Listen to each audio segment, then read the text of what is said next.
galera.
Aqui no caso, galera, tá na parte do Insider.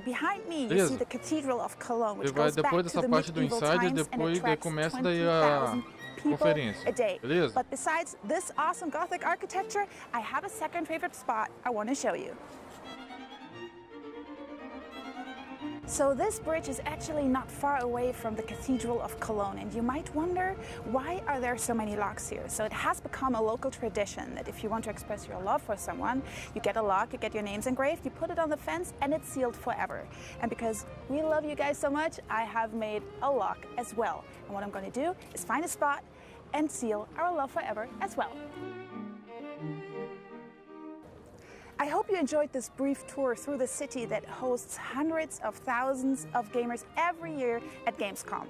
And now it's time to kick off some brand new games and announcements. It's time for Inside Xbox. Põe a live aí, galera. Beleza? E vai ter vídeo do canal falando sobre essa conferência. Achou? Hey, how's it going, everybody? Yes, Gamescom time again, and we are live from the Xbox booth right here in wonderful Cologne, Germany. Now today, select industry insiders will be hitting the floor, but tomorrow, thousands of fans and gamers will flood through this massive show floor. You can't imagine, just last year we had over 350,000 fans. It is just a massive show. It's humongous, and because it's humongous, we thought it was only right that we kick it off with an epic episode of Inside Xbox. So stick around for a stack of exclusive Xbox news, interviews, and never-before-seen stuff that's gonna blow your obrigado, mind. I know, Internet, you're at it. Obrigado por toda a ajuda que tá sendo no canal. Mixer, beleza, galera? we've got a mix Casa Baiana Gamer mesmo, quero agradecer por ela. Unisobo também. Salve, parça. Tudo bem com você? Tamo junto, parça. Tomara que a gente continue mais em live, mais vezes. Of international hosts to serve you today. Myself, Larry here of Xbox Live's Major Nelson, Graham Boyd, AC Bongos. We have Julia Hardy, Ricari Austin, Benny Perkin, Jeff Rubenstein, and Maxi Graf. Germany's own Maxi Graf, the hometown hero. Yeah, that was a great guide to Cologne there, Did you see the little lock? What a great idea. So romantic. All right, let's jump right into Galera, it já with fiz live já também da E3 exclusive reveal. 2018. Tá na passadinha do canal que vai estar lá. Beleza? Let's move carefully. Front on me, back away. Quiet now. Run down. Oh no, there'll be a lady. Right, he's behind you. He's right behind you. Yeah, I've got it. Pode ir sim, meu só. Vou dar uma força direto pra mim. Right, got it. She's down. Beleza, mano? They haven't seen this. There's another team coming in. In the bushes. In the bushes. All right, got him. He's burning. He's burning. Careful. Yeah, he's dead. All right, you got him. You got him. I'm gonna bring some dynamite on this one. Probably gonna take one. Okay, I'll take shotgun and Let's go Spider Nighttime. You bringing dynamite? I'm bringing in my machete. Other players will jump. Someone spooked the birds. Essas e outras conferências, galera, vai estar no canal. Coming from the Beleza? flare. Vou fazer até live das conferências, se eu conseguir assistir. Fechou? Second clue coming up. See if you can find it in darkness. Found the clue in the next room. Behind me, what's behind me? Got the clue. Right, Pod Rico it is. There he is. Coming to you. No, the spider's on me. Birds vanishing now. They can see us now on the map, watch out. Yeah, I got the bounty. Alright, they are all over us. Get out of here. One player inside here, burning springs coming out to you. Yep. Good. Now. Aqui tá com cheiro que é uma IP nova. Right around the corner. We got Two dudes there. His partner's got to be around here somewhere. I got him. Nice shot. Are they behind? Stay close. Oh God, there's two players behind me. Move, get to the exit. How many kills you got? I think I shot two.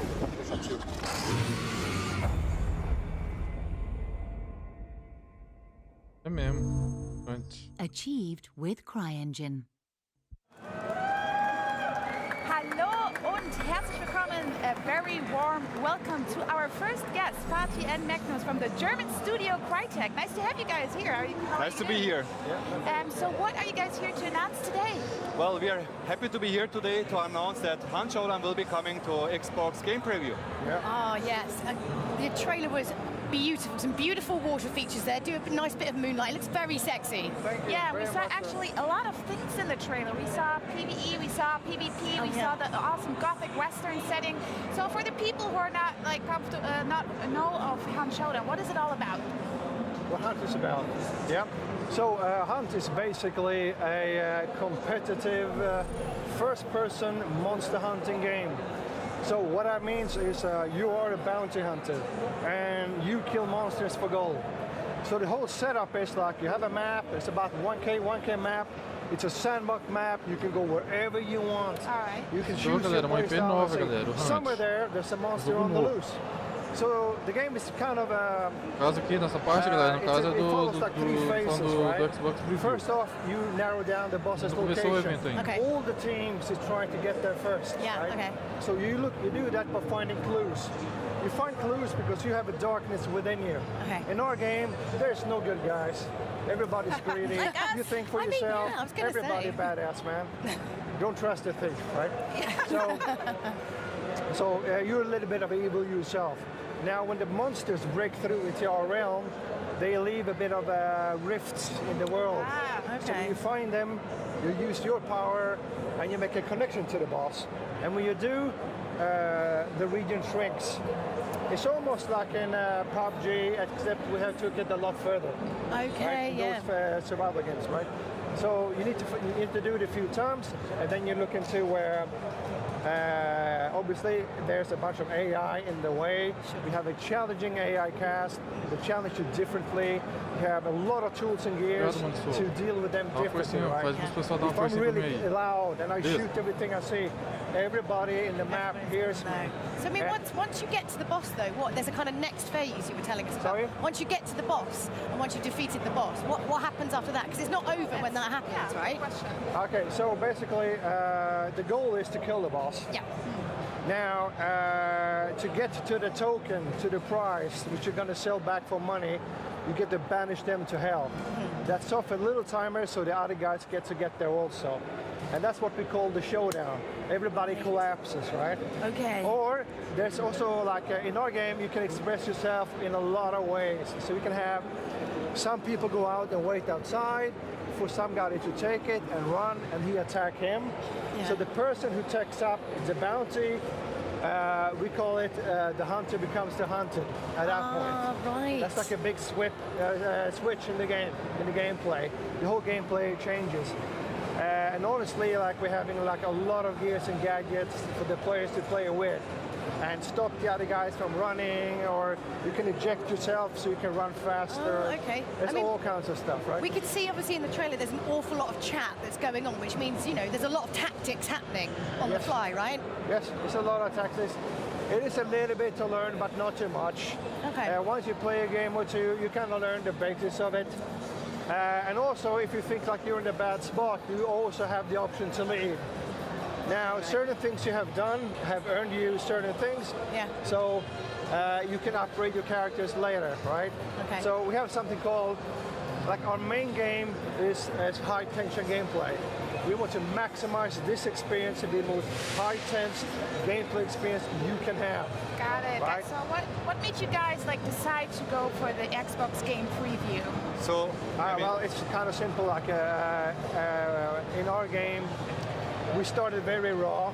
We started very skeleton-like, and I mean, everybody in the team wants to work with an audience, and the audience can test it better than we can, and they can come up with better stuff than we can.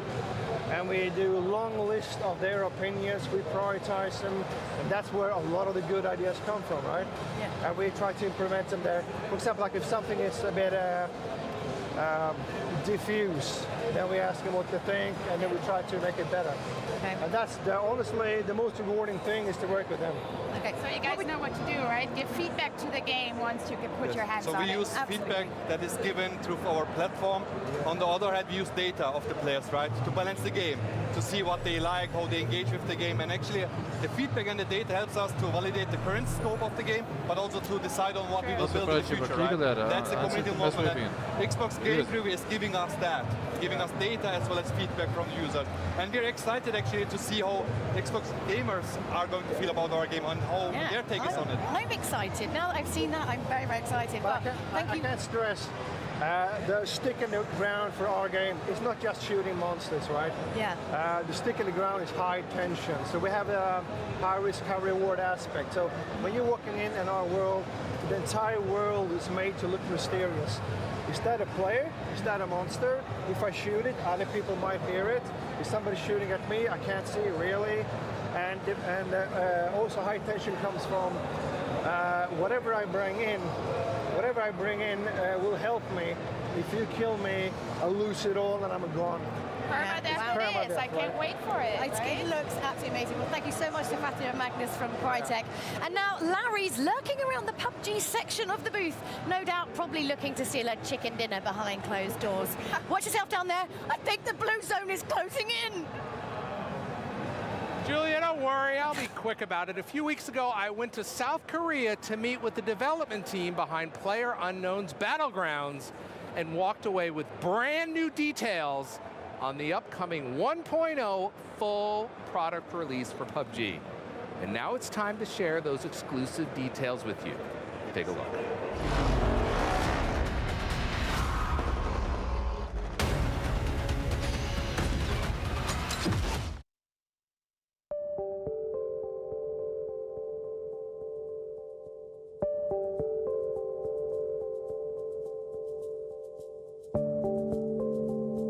Tá conseguindo me ver aí? Hi, it's Larry here of Xbox Live's Major Nelson. For the past 8 months, the Xbox Game Preview program has embraced a game near and dear to my heart. But let's be honest, there's been some unpredictability, some ups and some downs. We've celebrated incredible victories, and we've had some brutal defeats. We've also had some incredible spontaneous moments that bring this game to life. I am, of course, talking about PlayerUnknown's Battlegrounds. Everywhere I look, the team is focused.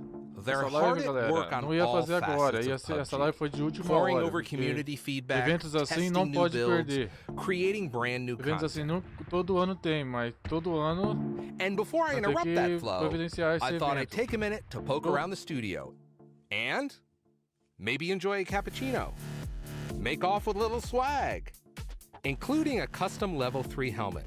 Now, only available in supply crates, mind you, and you had to know the slogan for the cafeteria was going to be on point. And how about that? Perfect for a little jet lag recovery. But I didn't come all this way to PUBG Corporation in Seoul, South Korea just to poke around the studio. I wanted to know about the journey. From a little-known Battle Royale experiment a year and a half ago to global phenomenon, and then on to Xbox Game Preview, and just around the corner, 1.0 for Xbox One. It's been an incredible journey for the team and for the fans. And where better to start than the very beginning? Mark? I was nerve-wracking, like really. I mean, I was always hesitant about going into early access just because it leads to questions, and there's been some games that haven't really done well. So when we had our beta beforehand, we really wanted to lock down the quality of the build, so at least the build we were releasing was pretty good. And that final week of the beta, I was watching some streamers play, and they were having a good time. There was no major bugs, it all seemed to be pretty stable. So at that stage, I got a little excited. I was like, okay, this looks like we could have a good launch, and we did. 저희가 기대했던 거에 몇 배가 되게 되니까 이 서버가 버티지를 못하는 거예요. 처음 오픈할 때 두려움, 뭐 기대, 뭐 이런 섞여 있는 감정이었던 것 같아요. I'm like almost speechless just even thinking about that moment. After its incredible success on PC, the team announced plans for PUBG on Xbox One at E3 2017. Readying the game for a platform the team had never worked on before was audacious and a massive challenge. 일단은 엑스박스로 가져오는 것에 대한 결정 자체도 어려워. You know, bringing a massive open world with 100-player PvP to Xbox is not something that's really been done before, so that alone was a challenge. 10프레임 정도밖에 나오진 않았었어요. 그러다가 그런데다가 그 상황에서 사람들이 옷을 갈아입든지 특정 행동들을 갖다 하면은 그냥 계속 게임이 죽어가지고. When we've tried to have the game that runs on PC into Xbox, it was pretty difficult having it run smoothly. 그러니까 출시를 하느냐 마느냐가 되게 어려웠어요. 왜냐하면 이게 계속 불안정한 부분도 있고 포팅했는데 그 엑스박스 포팅 버전이 불안정한 부분도 해서. In order to enable their development schedule, we applied advanced technical group resources from within Xbox to help with things like user research and usability, as well as optimizing art code and providing some controller feedback to enable the transition from mouse and keyboard, which is very complicated, over to controller. You know, the upside is that we're currently, north of 18 patches. The downside is that we're currently north of 18 patches, but we've seen great improvement overall. You know, everything from performance to analog controls to the addition of Miramar. It's been a very special ride. Like, you can look back every couple of weeks and see a meaningful improvement that's occurred in the game. And that's impactful when you see that in just short, in a relatively short amount of time, the drastic improvement that this game has made. After launch onto Game Preview, PUBG on Xbox One was in the hands of two equally passionate teams, the developers, and the fans. Às vezes no evento vai ter atualização do PUBG. I've always wanted to work for a team that builds a product by listening to their customer base, and it is what we have done from day one.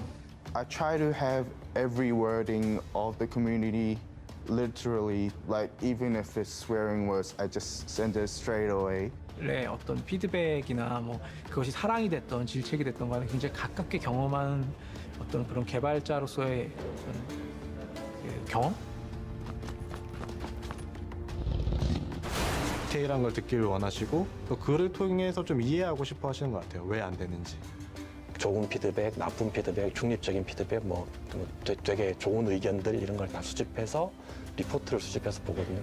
So we know what, if we're on the right path, and it has accelerated our development.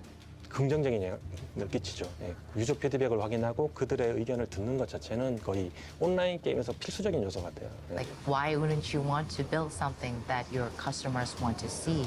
It's so rewarding when you see players go, oh, I provided that feedback, I wanted to see that feature in PUBG, and now they worked to implement that in the game. That's really cool. And we've got a great roadmap that continues to deliver against our promise of a 1.0 experience. Rapidly iterating PUBG and Xbox Game Preview with the fans is all leading to its 1.0 full product release on September 4th. Of course, the launch for 1.0 is just another different beginning. You know, it doesn't mean development stops. You know, it means that we sort of we consider the game more or less feature complete. 저희 게임 자체가 배틀그라운드라는 게임 자체가 온라인 게임이기 때문에 뭐 이걸로 끝나는 건 아니고 계속적으로 업그레이드가 되어 갈 텐데 하여튼 요 단계를 거치면서 어쨌든 그래도 기본은 됐다. PC의 콘텐츠들이 가능한 가장 빠른 시간 내에 엑스박스 유저분들도 즐길 수 있도록 저희가 노력을 많이 하겠습니다. We're really looking forward to things like custom matches and Sandhawk, all creating this, larger PUBG experience that we feel really delivers against the promise that was made in December. In addition to a significantly improved overall experience for 1.0, new and existing players can look forward to playing the Sandhawk map, the ability to configure custom matches, including War Mode, and of course, achievements, which will carry over from the Xbox Game Preview period. It's gonna feel like a different game if you wanna compare it to December and 1.0. The dedication of the PUBG team is on display everywhere in the studio.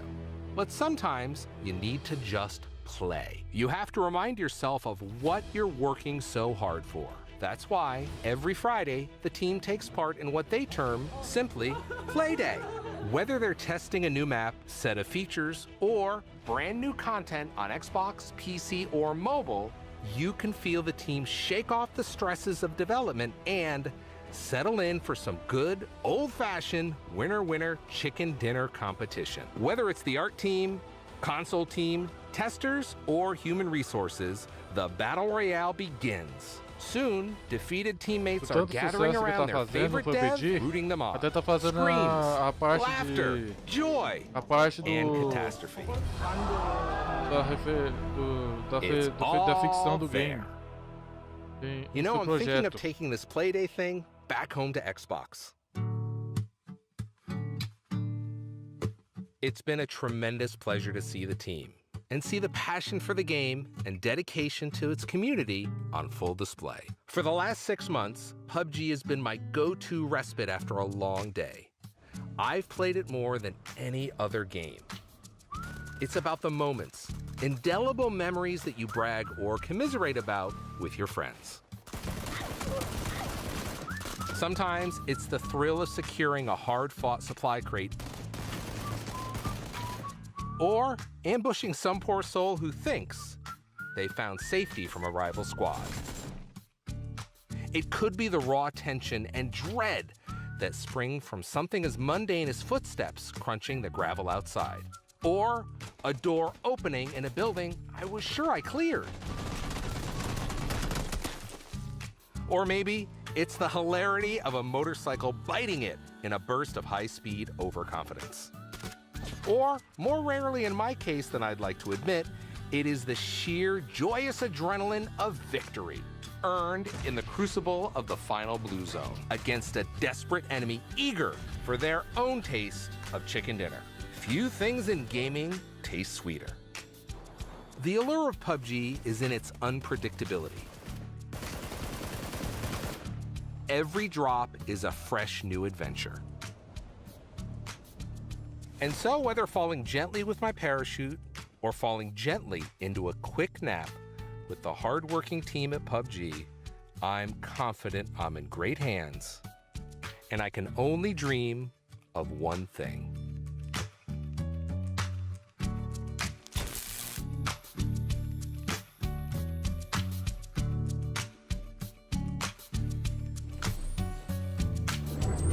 Brilliant insight into PlayerUnknown Battlegrounds and the upcoming 1.0 release on September the 4th. Now, as a reminder, the PUBG 1.0 release will include all the enhancements the team has made along the way, plus Sanook, custom games, and War Mode, which will add a deathmatch approach to Battle Royale, where the match will take place in a static zone and it'll include respawns.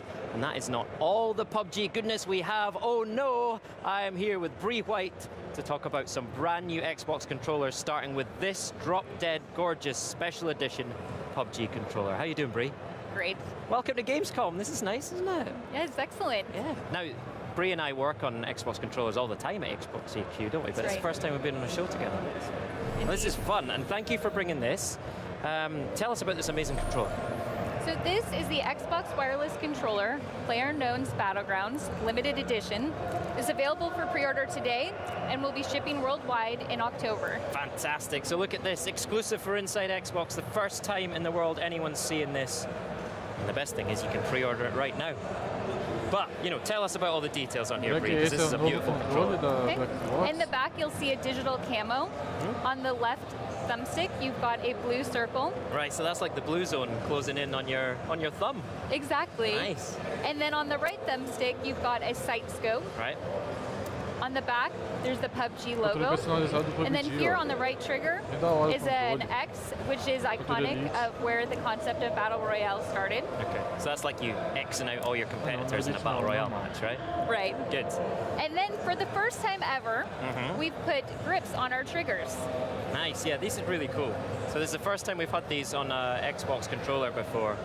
Trigger grips on the top of the right trigger and left trigger, so when your fingers are getting sweaty when you're getting right down to that chicken dinner, you get a little bit of extra grip on there, right? It's really cool. And I love the silver effect on the D-pad here. It's got kind of a bit of a rugged approach there, right?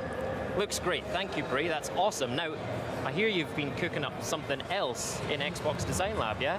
That's right. Let's take a look.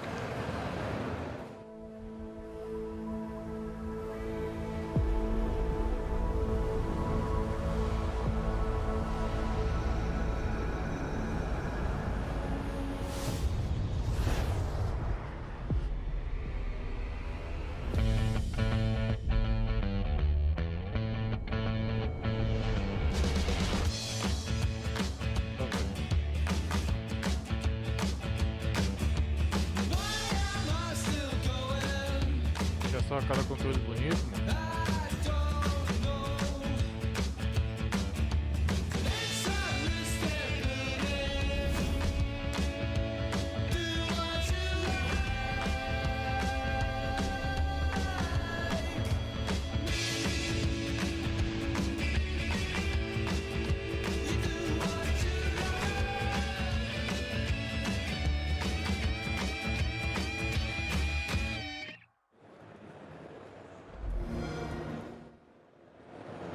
All right, and I had my chance to design a couple of my own controllers with the new Xbox Design Lab options. You can see them here. This is my Fall 2018 capsule collection. This one matches my jacket very nicely. I think you'll agree. How about that? What do you think, Bree? What do you think of my designs? Yeah, they're beautiful. Thank you very much. I appreciate that. Talk us through the new options.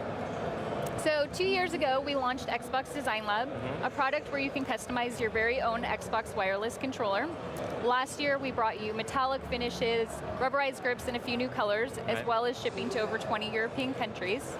This year, I'm excited to share that we have 5 new camouflage options and 5 new shadow options. All right, yeah, we can have a closer look at them here as well. So this is the new desert camo option, right? First time we've had desert camo on an Xbox controller? Exactly. There you go. So I put some metallic D-pad, red metallic triggers on there. I've got the rubberized grips on the back here, if you can see that, because I love my rubberized grips. Yeah, and it looks awesome. Of course, I've got my engraving on here as well. Yeah, your gamer tag. Engraving. Yeah, AC Bongo's on there, so no one else can use it. And here's the shadow. So why did we bring shadow options to Xbox Design Lab? We found fans really love the matte black that fades to a bright metallic, and so we added these 5 colors so that people can customize the rest of their controller however they want. Absolutely, and I've kept mine pretty subtle, kind of kept the same color scheme, got the nice blue metallic trigger buttons, but of course with Xbox Design Lab you can do whatever you want, you can go as wild as you want, and I'm sure we'll see some amazing designs. Hi Bree, thank you very much, and thank you for the kind words about my designs. Yeah, one more thing, if you want to order one or design one today, you can go to xbox.com/Xbox Design Lab. And don't we have a time-limited exclusive as well with the Shadow series? Yes, there's a Silver Shadow controller just like this that is available just now through September 30th. All right, okay, so check that out on Xbox Design Lab, those new Shadow and Camo options. And now, for something completely different, Benny's going to take us on a journey back in time.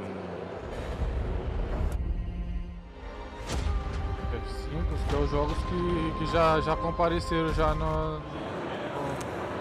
Thanks, Graham. We're not actually time traveling, but the new info we're set to debut will make you feel like you're back in some mid-century action. DICE, the developer of Battlefield 5, has promised that after the game releases on October 19th, the journey will keep evolving in a post-launch experience called Tides of War. This is our first chance to see what that means and how it ties into your personalized, customized journey, which is all tied together by your company. Now, I would just keep rambling on about this, and I'd love to, but I think this will explain it much better than I can. Take a look. In Battlefield 5, you have more ways than ever to turn the battlefield to your advantage.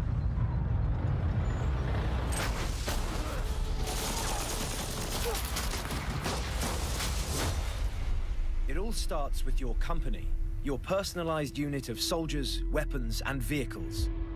More than ever, playing as a squad is key to success in Battlefield 5, so make sure to collect all the tools and gear you need to win the battle. We are bringing more depth to our known classes with the introduction of combat roles.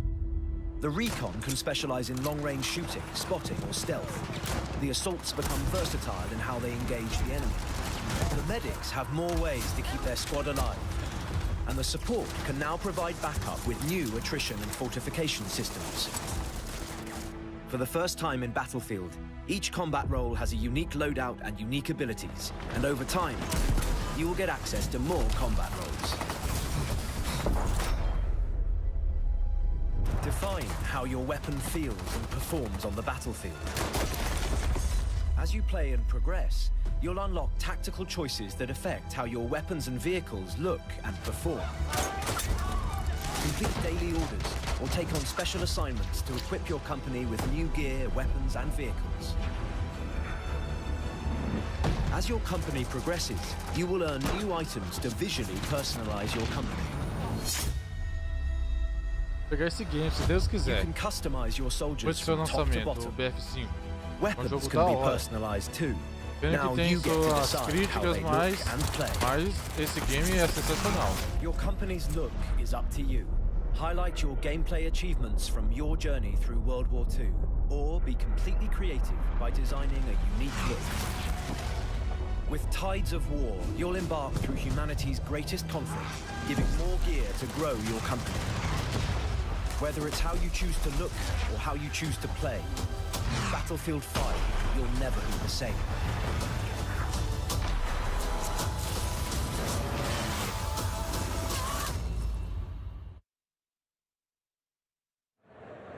The sheer breadth of customization in Battlefield 5 is staggering, but we're not quite done with the reveals, and what better way to celebrate Battlefield 5 than with not one, not two, but 3 different bundles. First, we have the Xbox One S and Xbox One X 1 terabyte Battlefield 5 bundles, which will include a code for Battlefield 5 Deluxe Edition, a 1-month trial of Xbox Game Pass, and 14-day Xbox Live Gold trial. And finally, feast your eyes on this.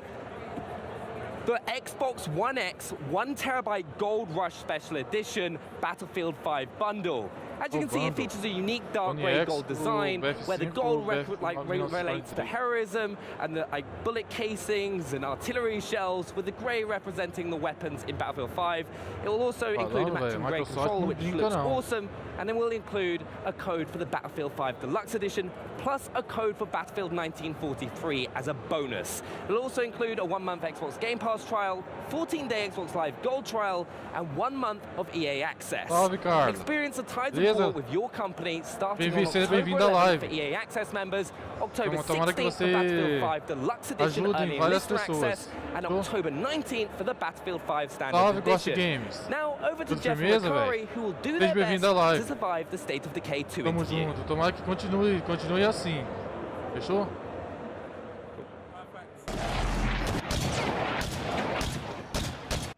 That's right, there is a new major add-on for State of Decay 2, the Daybreak Pack, and let me tell you when it arrives. Seja bem-vindo a todos que estão comparecendo na live. Ricari and I, nice shirt. Fechou? Thank you. I appreciate that. Yeah, you know, really... we should have coordinated, but I think it ended up. Vocês comentam. And we have Wonder Russell Aí, from vale a Undead pena eu Labs. Thanks trazer so mais much for live joining para us to talk vocês. about this big Beleza. State of Decay 2 news. Well, first of all, the big news is this is her second show. Trago para vocês. Wonder is now a 2-time guest, and you've done Redmond and International. So hey, high five I'm for that. very excited. We get a blazer after 3 shows.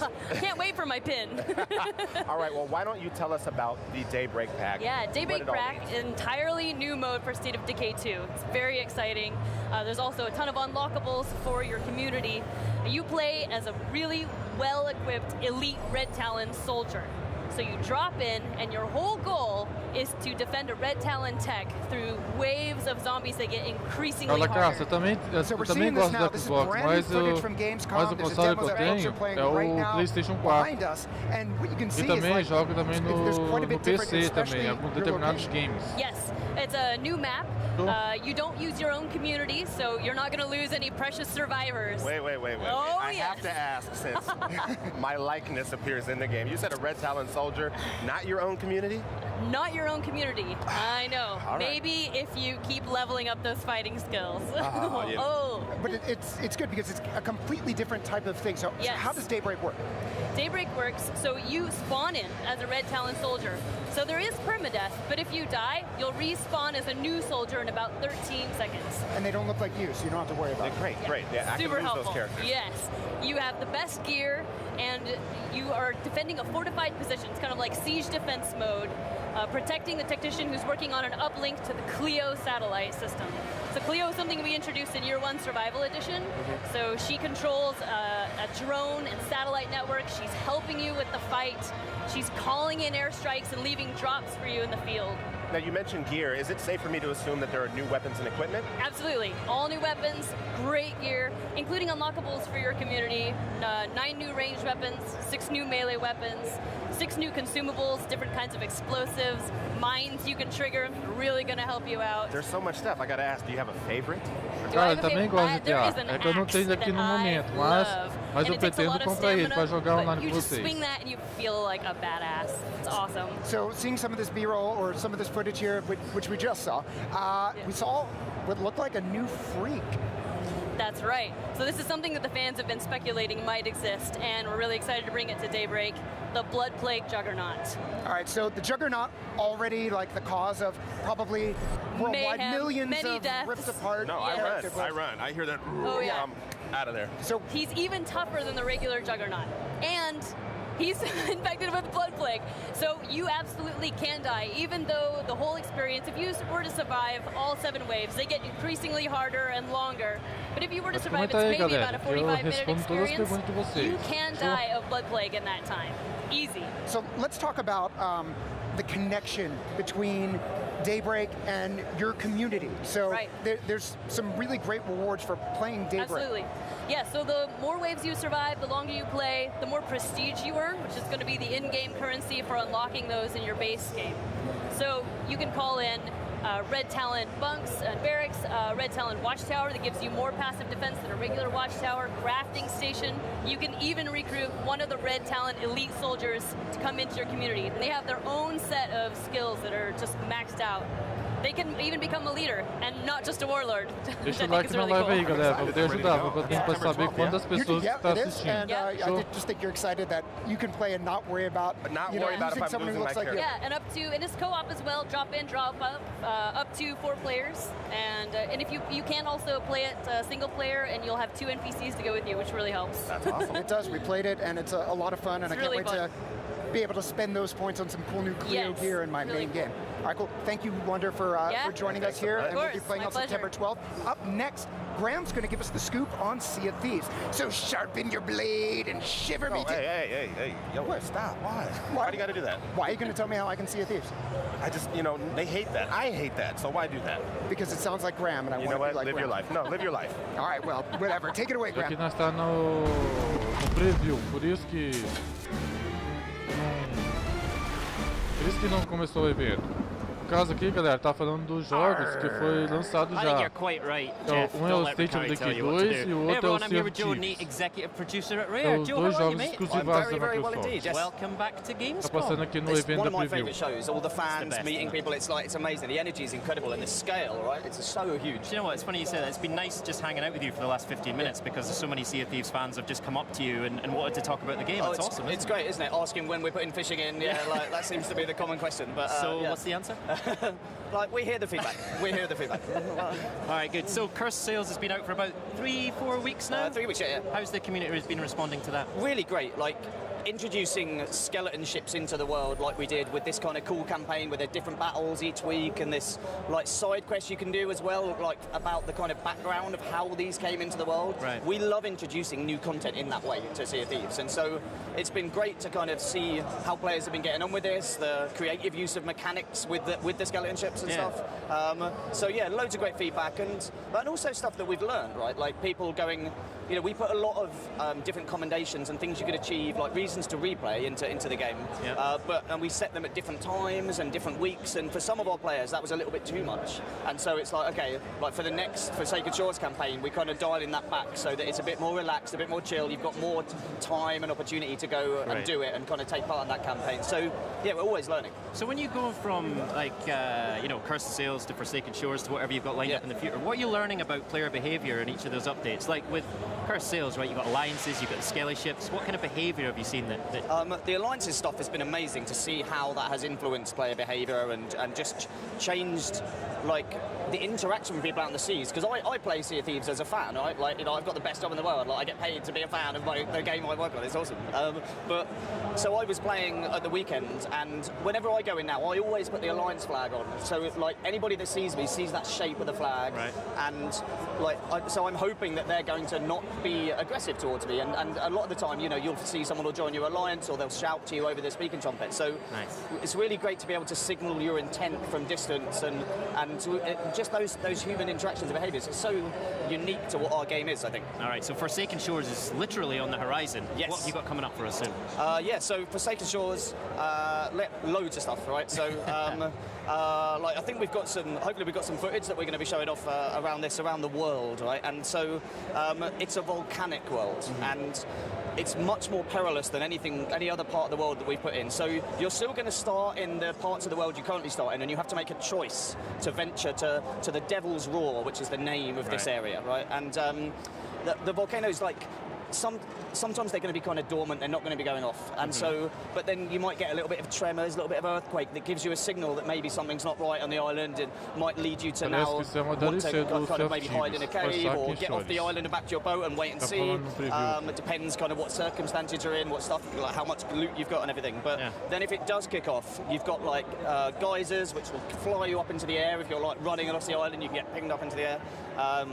You've got rocks raining down. The water gets superheated around the islands too, so it becomes like if you swim through it, you're gonna get cooked alive, right? And so that's why the rowboat is coming in alongside Forsaken Shores, which is you're going to find these in the world emergently, and you can then take it back to your boat and like dock it to your boat and take it with you. But like when that water's superheated, you can use the rowboat to kind of get through it, and you can fill it up with loot. And one of my favourite images actually actually from there was a video someone put together speculating about what they could do with this, and they just filled it with snakes and explosive barrels like the rowboat, and like you can just imagine just push that off sailing to another ship, like good luck.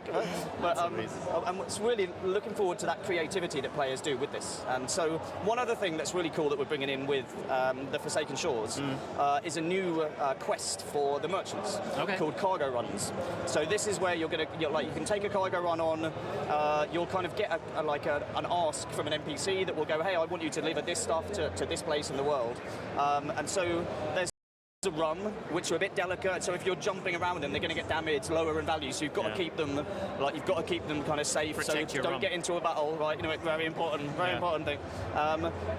Like cloth, expensive cloth, which you can't really get wet. If you get it wet, it reduces in value. So again, don't leave it on the top of the boat in a storm, but don't put it on the bottom, because if the water starts filling up. And then plants as well. So if you're taking plants across the world, you want to keep them wet so that they stay kind of healthy. So maybe you want to fill up the bottom deck of your boat and then just put the plants down there, like by taking some damage and then repairing it and not bailing. So it's going to be really interesting to see that, because I could come onto your boat, see your stuff, and I could do what I wanted. Like, I could start pouring water on your cloth for a laugh, or I could steal it and take it, because I'll be able to know where I need to take that. So it's like really cool for us to be introducing new ways to play, especially for the merchants, because our data and feedback tells us that that's the one people kind of wanted something new to kind of go and play with and stuff. Absolutely. So, have you got new build rat adventures? We do indeed, well? yes. So that's coming after Curse Sails, and that will be Curse Cruise. So that's where we introduce cursed cannonballs to the world. So they're going to be found emergently. We've upgrading our inventory system to allow you to manage different cannonballs and stuff. So finding one of those and using one of the players, you're going to see so much fun. Like the rudder ball, which locks your steering so you can't steer for a while. Yeah. I am going to use that when someone is sailing towards a giant rock or an island and to just watch the chaos ensue, right? But we're bringing those in, and all the accommodations will be around it. But because a lot of them are going to be around combat and using cursed cannonballs, we're also bringing in the Reaper's Mark, which is a flag you can fly. Okay. And it will then put your ship on the map for everyone else in your world to see. Yeah. So it's kind of like, bring it. Right, come on, have a go if you think you're hard enough. Or it could be like the person that does our loot and lore game show, like it's a member of our community that does this game show all the time. Amazing. Yeah. Like maybe he'll use it to put himself on the map so that people will see him and come to him, and he'll be like, no, I'm friendly. I'm doing a game show. Excellent. Yeah, it's like... Joe, you've got an amazing Sea of Thieves community as well, you just mentioned there. I know there's someone in your community that you want to give a shout out to on the show, right? Yes, absolutely. So got this tweet a couple of days ago. So Liam, who is 7 years old, has become Pirate Legend recently. And for us to be able to create a game like this, a multiplayer game like Sea of Thieves, and it's a long kind of way to get to Pirate Legend. He has played the game for a lot, and so to have a 7-year-old playing an online game like this and have played it for so long and to become a legend in our game, like kudos to Liam. Absolutely. I think we should both give him a salute. Indeed. Here's to you, Liam. Boom. Well played. All right, Joe, thank you so much. Tell us when Forsaken Shores will be hitting the seas. Yes, so it will be hitting the seas on September the 19th, which coincidentally is International Talk Like a Pirate Day. So it all just converges, doesn't it? So, yeah. Jeff's going to be delighted. Indeed, yeah. All right, Joe, thank you very much for your time, as always, mate. And don't forget, you can play Sea of Thieves right now with Xbox Game Pass. Let me try and get my words out. I think I've been on that run. Right, it's going to be tough waiting for Forsaken Shores. It looks absolutely brilliant. Thanks, Joe. And another game I'm absolutely buzzing for is Fallout 76. And Larry has Pete Hines from Bethesda on hand to talk about it. But before that, check out this world premiere Fallout 76 trailer for the very first time on our show, right here, right now. Let's go.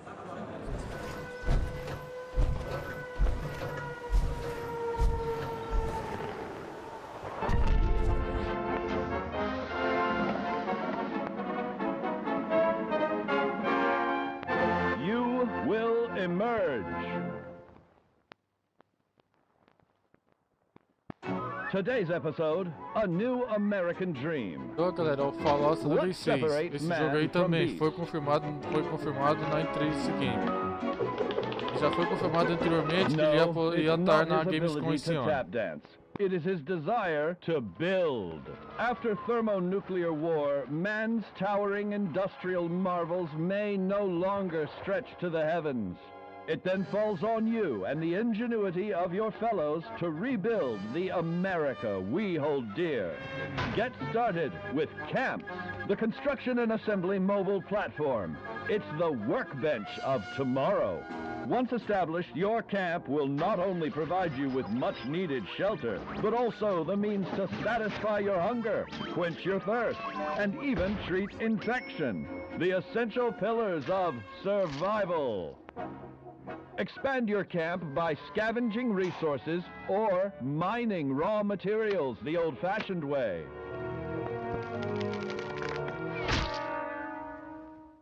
Then construct your home of the future.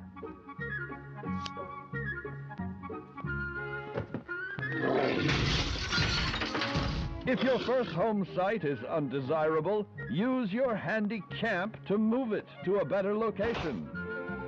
With your home secure, you can now craft handmade ordnance at your leisure to give your altercations that personal touch. Or better yet, sell these homemade implements to your neighbors for profit.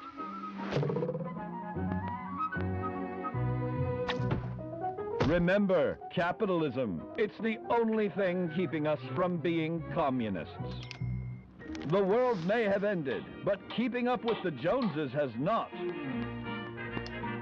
Use those hard-earned profits to upgrade your dwelling. When your home looks important, you are important.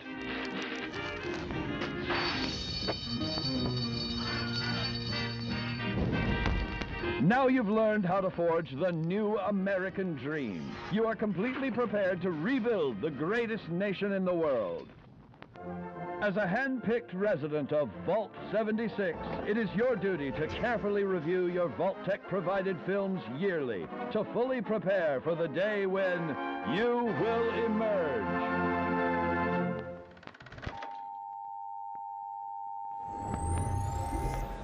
All right, now I'm joined by Pete Hines.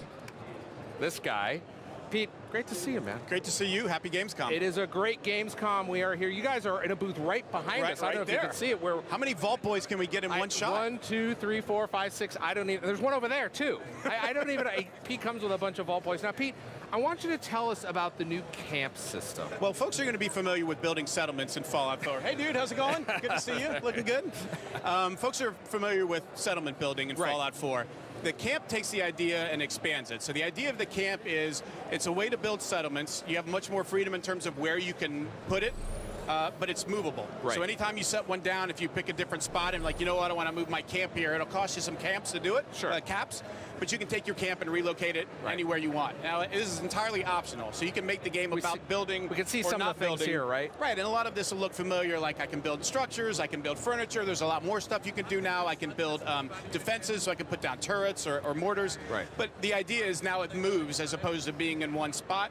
But it's still optional. If you want to spend the game roaming around and exploring locations, you can. But you can also decide, I want to build my own workshops. I want to have a place where I can build at my camp as opposed to finding ones out in the world. So it takes a lot of what we've known from some of the work you guys did with Fallout 4 and really, no pun intended, builds on it. Yeah, well, and again, this time around, because the game is online and every character is another player, you can do that building with other folks. So it's not just you building in your settlement. You can have other folks building around you. There's some even larger settlements where you can build cooperatively. So it is a theme of the game. You know, the whole idea of Vault 76 was the folks that were going to rebuild the world. But you do as much or as little of that as you want, just like you can play by yourself or with others, depending on how you want to play. What are you guys showing here at Gamescom?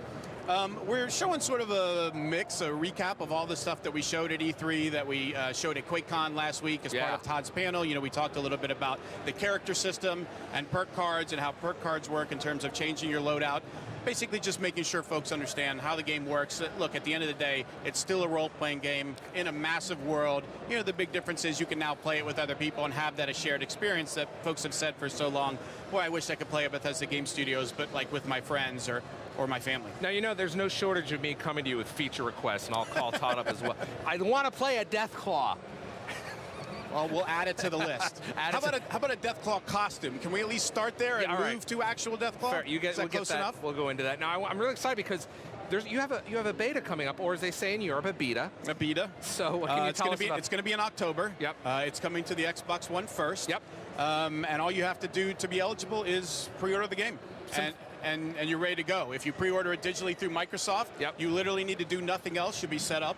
If you order through any retailer or wherever you like to buy games, they will give you a code and walk you through the process on how to sign up. But that's it. And you'll be the first folks in the world to play Fallout 76. Now, if you really want to get your Fallout on, you can do it right now with Game Pass. Right. Fallout 4 is in Game Pass. So we talked about this earlier in the show. You can get 2 months for $2.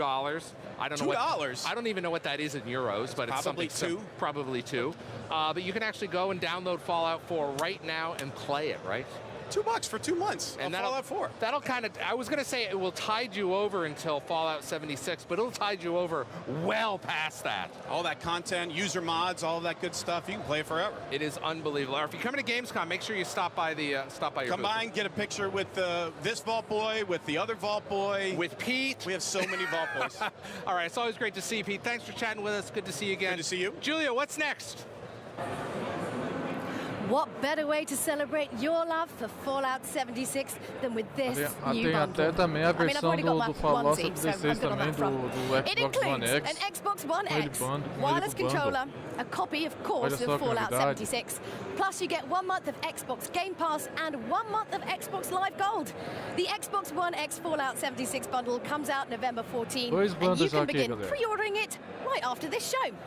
Now, let's pass things off to Jeff, who's got some very special news for all you PC gamers out there. That's right, Julia. There's lots of big Xbox news here at Gamescom, but we've got news for you PC gamers too, with our announcement that 5 great games will be available soon on Steam and on PC Disc.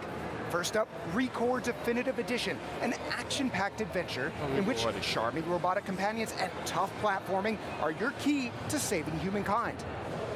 Super Lucky's Tale is a delightful 3D platformer that follows the adventures of a brave fox named Lucky on his quest to help his sister rescue the mysterious Book of Ages. Disneyland Adventures allows Disney fans of all ages to explore Disneyland Park, embarking on quests, meeting characters, and you don't even have to wait in line. In the 3D platforming game Rush, a Disney Pixar adventure, fans can visit the worlds of 6 beloved Disney Pixar films to solve puzzles and uncover hidden secrets. Finally, you can create the zoo of your dreams with Zoo Tycoon Ultimate Animal Collection. My Ultimate Animal Collection Zoo, it'd be probably 3 different types of wombats. They're all in the game, and it's on PC. Now we're gonna send it over to another Wombat fan who's getting pretty excited about the debut of a new mode for Ori and the Will of the Wisp. Take it away, Ricari. Jeff, let's be real. You are the real Wombat fan. Now, this is super cool if you're an Ori fan like I am. An all-new mode for Ori and the Will of the Wisps has been revealed here at Gamescom, Spirit Trials. Now, Spirit Trials are courses that are spread throughout the game where players can take time away from the adventure to race by dashing, burrowing, grappling, and leaping alongside other players' ghosts to compete for a top score and in-game rewards. It's something out there for those speedrunners.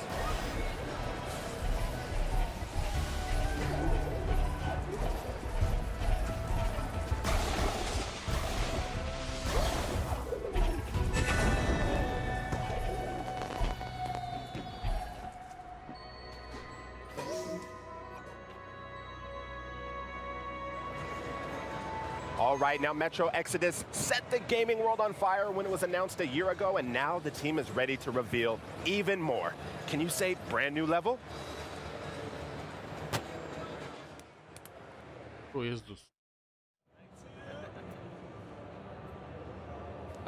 Thanks, Ricari. Metro Exodus is a super intriguing game, and we've got John Block here from 4A Games. Também, galera. Ele foi anunciado na E3, mas se confirmou também aparecer Welcome to the evento. Xbox booth. Yeah, thanks. You're debuting a brand new level in Metro Exodus. Tell us about this new environment. So this new environment is we're calling it the Taiga, and it takes place in a forest environment, thousands of kilometers away from the Moscow city center, where Artyom's journey began many months before.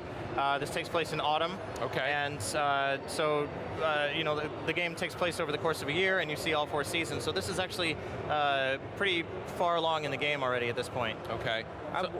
Go ahead, Reddy. Oh no, I was just thinking, because like I had to go on the demo earlier. Yes. One of the things I absolutely loved about the game is that you have so many different methods of approaching different situations that you're going to come across. I think in the gameplay that we've got, it's a stealthy approach. Can you kind of talk us through what we're going to be seeing right here?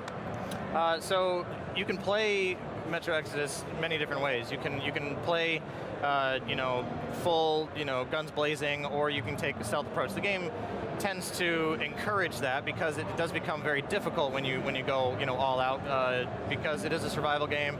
Ammunition is scarce, resources are scarce, but we've added a lot of elements to the AI and stealth functionality of the game to make it a lot more robust this time around. We've worked a lot on communication for AI so that it's a lot easier to understand what they're doing without it being overt, without bringing in HUD elements that are unnecessary, which is something that's kind of a staple of the series. We like to really let you immerse yourself in the game and feel the realism of everything that we're trying to allow you to experience. And so a lot of these things come together. We've tried to really build on that this time around to provide a lot more of a dynamic experience where you can adapt the way that you approach a scenario, and the game adapts to how you're approaching depending on what you're doing, what the AI sees you doing, and you're able to kind of change that on the fly. Now we've seen some factions here, but it's not just other factions you have to worry about. You've got some vicious animal encounters as well, right? Yeah. So one of the things that we teased at our announce, last year at E3. I remember that was from this level. Right. And we had the bear that comes out at the end, and he's back. He's in this level. He's scared. And, yeah. The hell out of me. And he's one of the creatures. He's in this level that the player is going to have to encounter. And there's also, I think, at some point here you'll see some. There's some wolves. There's a wolf. Yeah. There's some mutated wolves that you'll have to fight off. There's a bunch of new humans that you'll come across in this level, just like any of the other environments. We have so many new societies for you to encounter. That's one of the things. How are those human interactions going to go? Because there's going to be multiple factions. Are there going to be factions that you can ally with? Well, some factions are going to be just pure evil, as you would expect. Of course. Bandits are probably just nefarious people that are out for no good. Yeah. Right. But some might not be. Some might be neutral. Some will react depending on how you act upon them as well. Yeah. So the game kind of adapts to how you play, because we really want you to feel like you are entering the shoes of RTL, the main character, and assuming that role and deciding what type of person he is. Right, fantastic. John, it looks amazing. Looks like you. a world I want to go into and live, and sounds like it's going to be a little bit of a challenge. Yeah. All right, you can pre-order Metro Exodus ahead of its release on February 22nd, 2019, and Xbox Game Pass subscribers, you can play Metro Last Light right now. And just when you thought you couldn't eat another bite of gaming goodness, here comes another course. In a few minutes, we're going to unveil the never-before-seen gameplay trailer for Devil May Cry 5 and talk to the team behind the game. But first, Life is Strange 2 has finally graduated from teasing us to a full-on game trailer. I have no idea where we are. Feels like we're walking nowhere. Vamos ver pouco do Life is Strange 2. I don't think Daniel understands what's going on. I can't tell him the truth now. I just can't.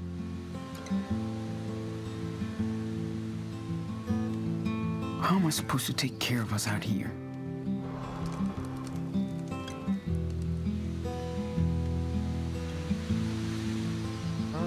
Agora dá pra perceber, os personagens do Capitão Spirit faz parte do Life is Strange 2.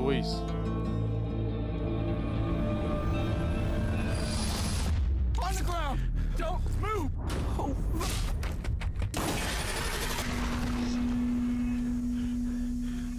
What are we gonna do now? There's nothing we can't do. As long as we're together.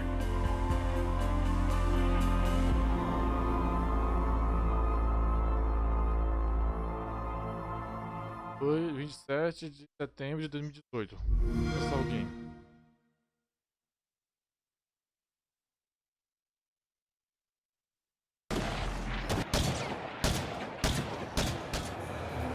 Is this the first time that the date, right, and the date as well? That premiere for the date. That's awesome.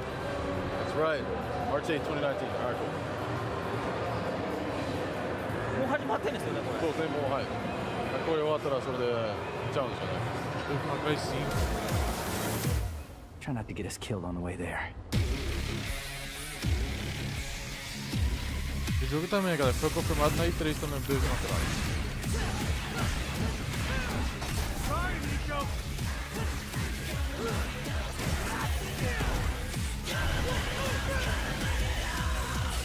Take your time.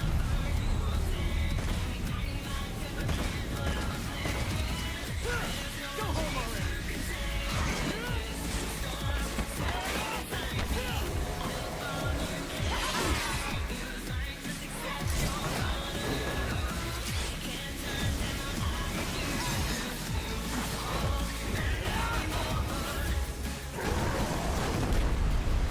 Hey, do you do parties?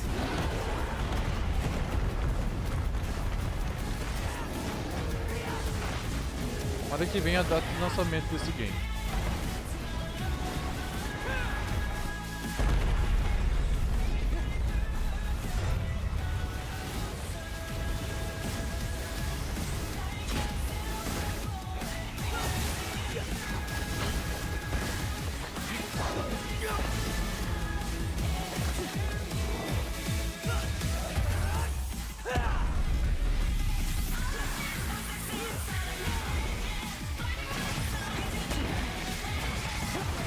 Da hora, velho.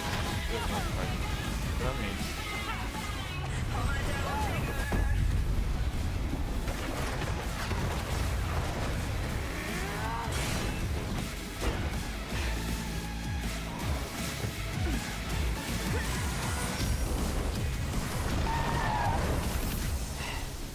Perfect timing.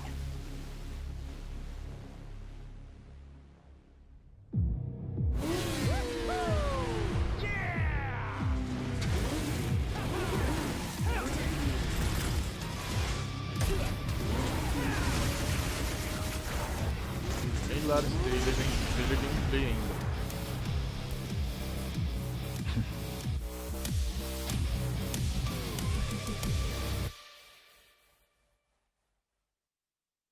De março de 2019 lança Devil May Cry. Spiele auf der leistungsstärksten Konsole der Welt. All right, there you go. Devil May Cry 5 confirmed. Wrong in there, but March 8th, 2019. Porque, galera, na E3 não teve data de lançamento no Devil May Cry. Agora que eles colocam. Yeah, March 8th. Now, here to give us more details on how the game is shaping up is Tsuna-san and Matt from Capcom. How are y'all doing today? Good, how you doing, man? You know what? I got to match your excitement, so I'm doing that great. I am doing that great. People are finally getting a chance to play the game here at Gamescom for the first time. We did yesterday. We did. If there's a better demo here at Gamescom, I mean, no disrespect to anything that we've seen before, but I'd be very impressed if there's something better here. We really appreciate it. We are super excited.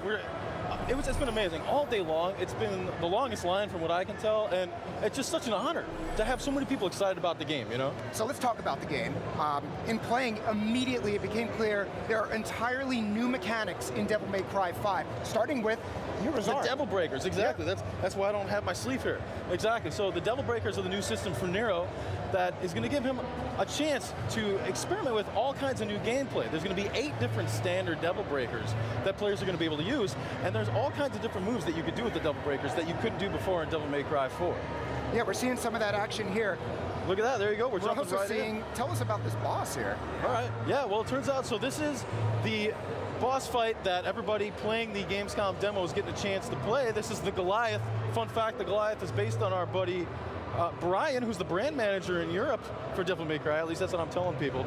And he's huge. He's huge, exactly. He's huge, and he's got a big booming voice just like this guy. So here we go. Already, we're starting with this, right? Itano-san. Yeah. Taking a look here. What's going on with the Goliath here? Look at this. Oh, ここでね、切り替えて。That's right. So this is exclusive to Inside Xbox right here. You see this? He just switched over to the Buster Arm, which is Nico's way of trying to replicate the Devil Bringer. Boom!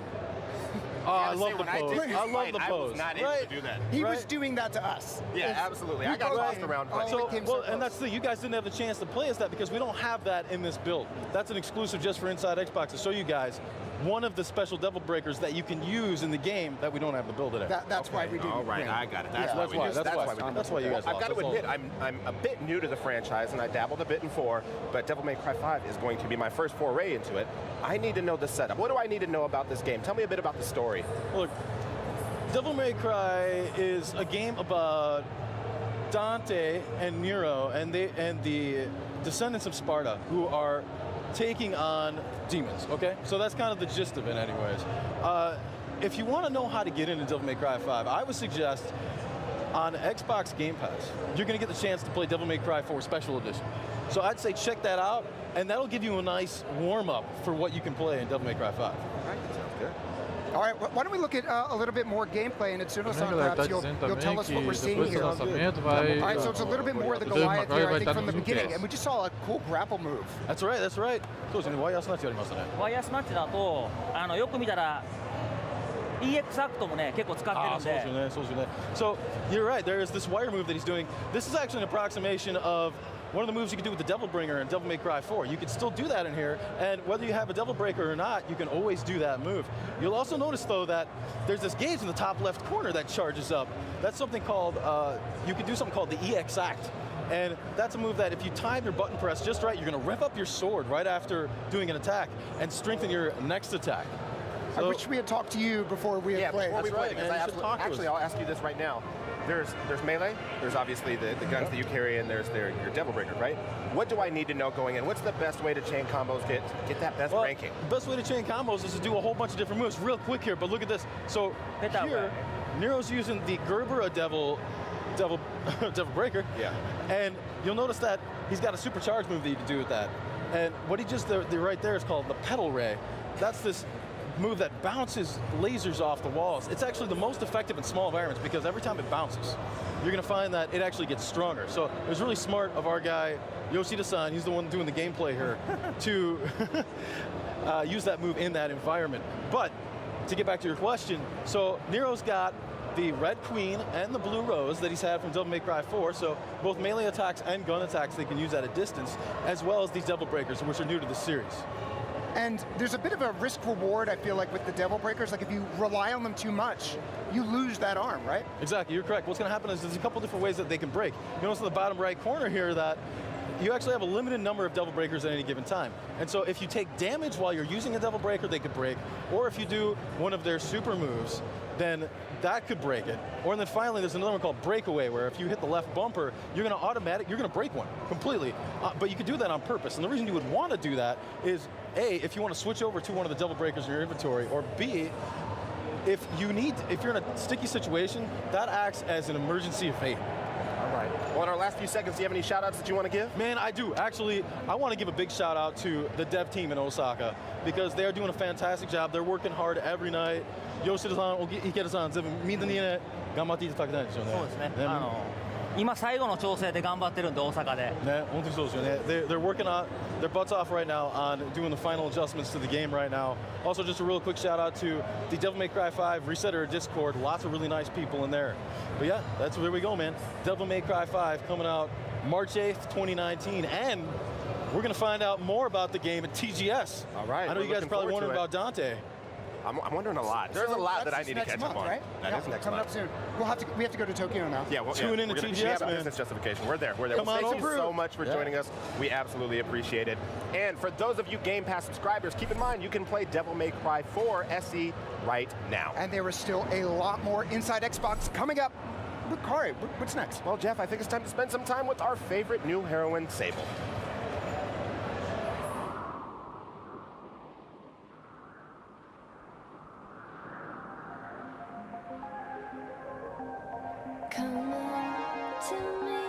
Show us the way. I'm caught between the wind and parts of the unknown. I don't between two Deve ser um IP novo da Microsoft. to see. It feels like everything is moving. Oh.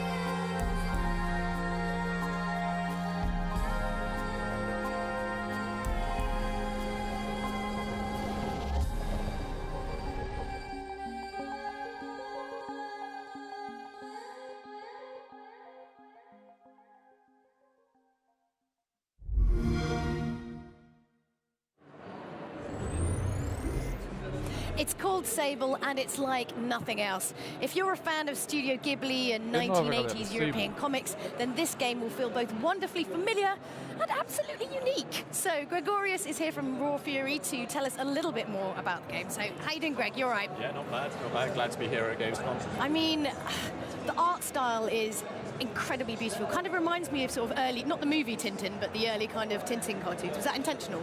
Yeah, we were massively inspired by the clear line style of European comics, specifically Mobius, Tintin, and I mean, those stuff look great in kind of frames, but we had to animate it and bring it to life, so then we kind of looked at more Japanese animation, Studio Ghibli, Akira, and like just all sorts of anime, I guess, just to try and bring that stuff to life and make something so stylized feel like it really has a spirit and a soul.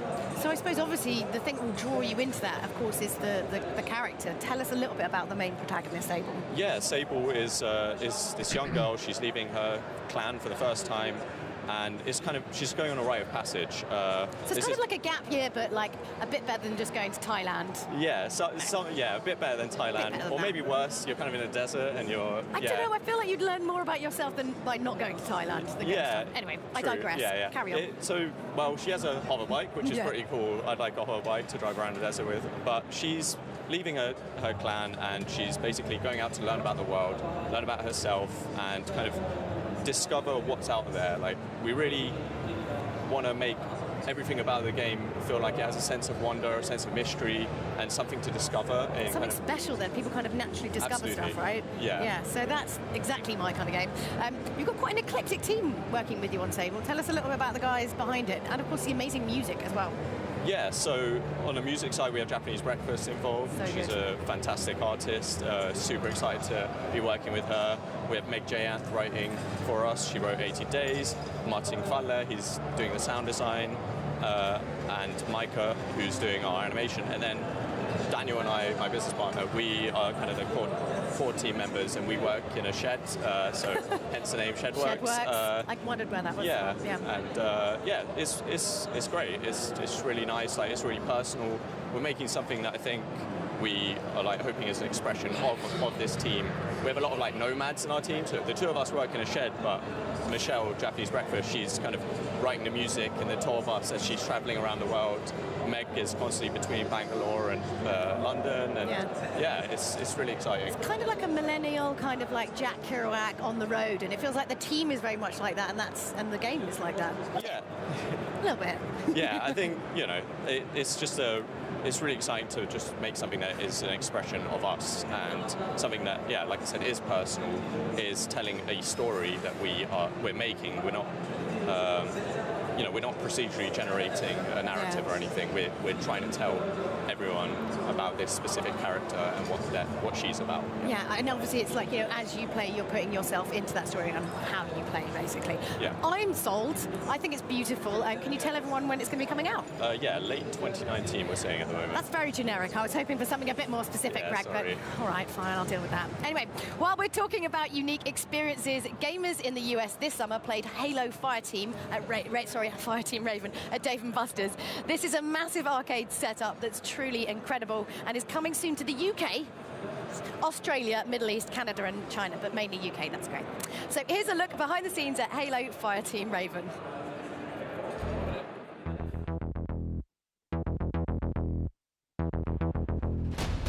We have been talking about a Halo arcade game for years. Actually, the seed of that conversation is a Halo pinball machine, which we still haven't made. So the idea has always been knocking around in the back of our heads. Just what would it mean to take Halo out of sort of the console and PC world and bring it, I guess, out into the wild? I want to say I approached Microsoft about working on a Halo arcade game probably 6 years ago.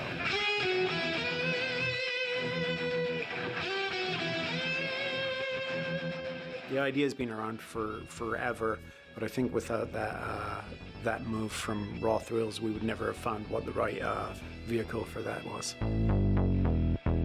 I got called up to the front of the office, and I was just asked, would you like to make a Halo game? And I was like, hell yeah, I want to make a Halo game. Who does not want to make a Halo game?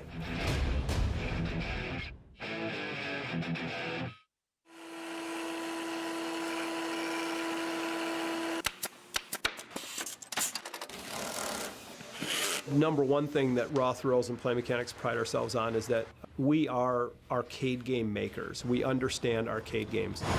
Our company creates games from concept through software, hardware, mechanical, and then all the way to manufacture. An arcade game is a physical, big game that sits in a location.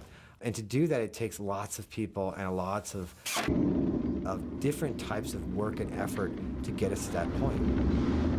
See, normally I'm doing software, which is mainly what I do. This is what the actual camera is going to look like? And software starts first, right? So in software, we come up with the imagery of the game. This is our G7 engine. The ideas of the game, the tempo and the pace of the game. What are the sort of key elements that the gameplay is going to be? Yeah, there's the impact. There's nothing we can do. You know, we put a lot of effort into capturing all the little details of Halo. So I am currently creating the effects for the Scarab in our engine. It's all recreated from scratch. And it takes us a lot of effort to capture, to create it, so that the players, specifically the fans, can appreciate, you know, that we are really trying to give them a true Halo experience. Captain Keyes. Good to see you, Master Chief. Set in the same time frame as Halo Combat Evolved. I'm initiating Cold Protocol Article 2. We're abandoning the Autumn. Captain Keyes is placing the Pillar of Autumn in Combat Alert Alpha. And we follow Fire Team Raven. That ends up, they are on the Pillar of Autumn. And the fire team obviously made perfect sense. So we're really an offshoot team that's fighting a big battle just to support Master Chief. Covenant forces are moving in on the Pillar of Autumn wreckage. Let's help push them back, Raven.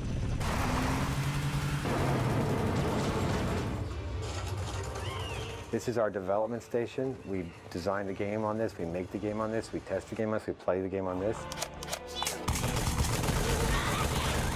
You know, our goal is to have 4 people enjoying the game, but also have a crowd of people behind it viewing it. Usually we get, I would say, 30, 40% into the game. Then the mechanical engineers come in. So in our world, we have to make things that hold up to abuse, to liquid spills. There's all kinds of things that we have to deal with in the coin-op world. We have a responsibility to make these things work for average, large, small. Everybody needs to be able to control the gun, to control it comfortably, and to be able to obviously get in and out of the cabinet without problems. So all of that needs to get assembled in its final state at the manufacturing facility. And there they will get all the hardware necessary, the I/O board, the monitors, the computer, the gun control.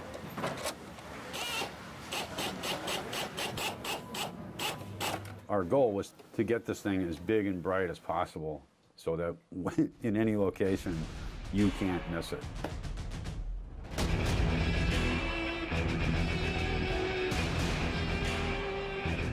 We love to go out to the locations and watch people playing the game. That's our payoff. Took me back to the days of Halo CE where you would have to go together to a room to play together. We really took literally the old LAN couch experience of Combat Evolved and put it into public space.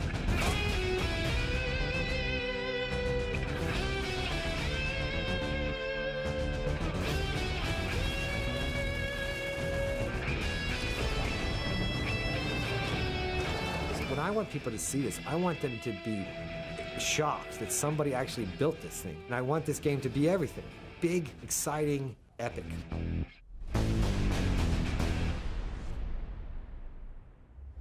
Fire drink.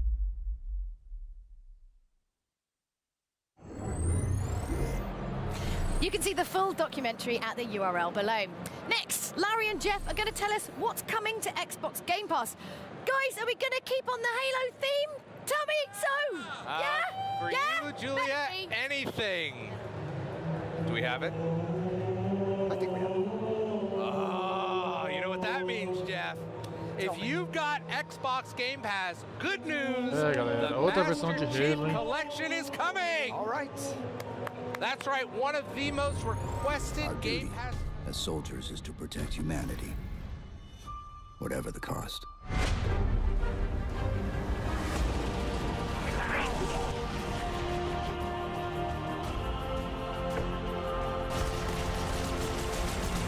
I will continue my campaign against the humans. That's not going to happen. Chief!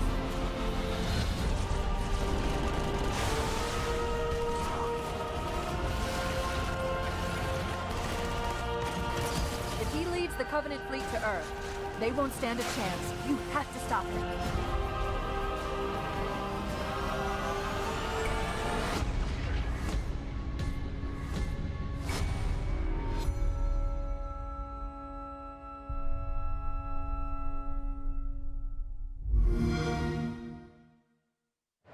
One of the most requested Xbox Game Pass titles will be coming to the service September 1st. I think you're, even with that pronunciation, underselling it a little bit. The Master Chief Collection is 4 complete games in one tidy package, all with multiplayer, weighing it at 600 achievements with 6,000 gamer score. Wow. You've got Halo Combat Evolved Anniversary, Halo 2 Anniversary, Halo 3, and yes, Halo 4.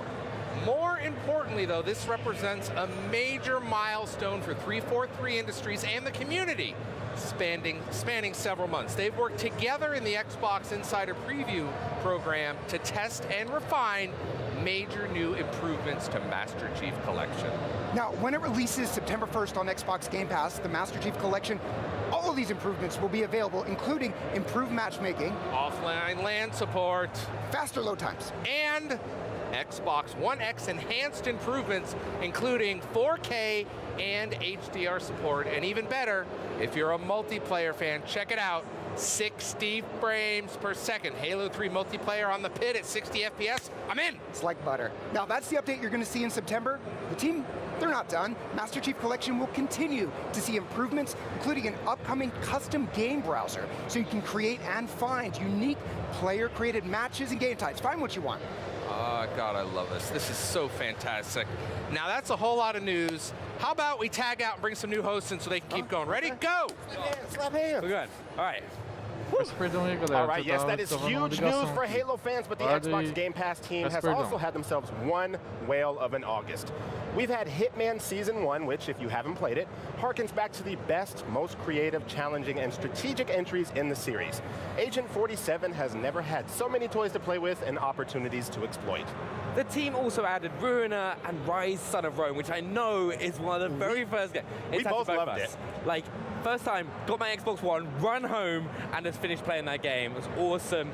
We've also got The Escapist, The Walking Dead, if you love that TV series, awesome game. Another game you love, Connect Rush, a Disney Pixar adventure. Because they do a great job. You know, we're big Pixar fans at home. My son and I, my son's 5 years old, and they take the worlds of Pixar movies and bring them into the game, and you get to play through those worlds. It's amazing. I need to have a go on that. And also, something that I love, Dead Rising 2. If you love zombies, gotta play Dead Rising 2. Absolutely. Now, that was all earlier this month. More recently, Bethesda added Doom and Rage to Xbox Game Pass, 2 single-player shooters at the top of their craft. And if indie games are more your speed, give Graveyard Keeper a look, which is like absolutely terrifying at moments. It's quite creepy, but you've got to give it a go. You're ferrying people to the great beyond, and you're collecting based on that. I know, in the RPG world, it's like, okay, yeah, I'm just going to collect you. Let's go right ahead. No, it's all good. And right now, right here during Gamescom, we've got a special promotion that Larry actually told you about earlier. If you do not have Game Pass yet, you can get your first month for $2, and your second month is free. So there you have it, a ton of great games this month.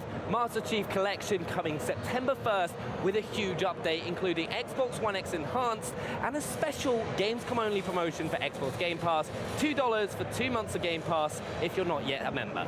And get this, we're still not done. The Xbox Game Pass team has cooked up a brand new way to manage your catalog. Starting today, we're inviting you, our viewers, to participate in the beta for the new Xbox Game Pass mobile app. Now, this app provides a new way to discover and download Xbox Game Pass games, even when you're away from your Xbox One console. We sat down with the project lead last week to talk about the new app. We're developing a Game Pass mobile app so that users can access their Game Pass subscription and manage it anytime, anywhere. So we want users to know that we're developing this app for them, and so we would love to get feedback from users of how we're doing, what they like, what we can improve on, what they like to see as we start to develop this app. We want users to be able to discover the next game that they want to play in the Game Pass catalog. Once they discover the game that they want to play, they can download it to their Xbox home console. They can also keep updated on their Game Pass subscription, so understand when games are coming to the catalog, when games are leaving, and also see the games that are most popular in Game Pass, as well as get exclusive deals that are only available to the Game Pass subscribers. Additionally, they can browse the games by different genres as well. If they have a specific title in mind, they can search in the app. So right now, for Android users, they can go to the Google Play Store to search that Game Pass app and find it and download it to their device. On iOS, we have a limited number of spots, and so if users want to help us test it out, they should act now. They can go and search through Test Flight, go and sign up, and then they'll receive an invitation. You heard it here first. The Xbox Game Pass beta app is available today. If you have an Android device, the app will be available for everyone to download in the Google Play Store soon. And spots are limited for the beta on iOS, so if you're someone with an iOS device, you'll need to act fast. Go to the website below right now and submit that application to be part of the beta. In just a moment, Graham will dig into Bohemia Interactive's DayZ, but let's get that conversation started right now on the right foot, shall we?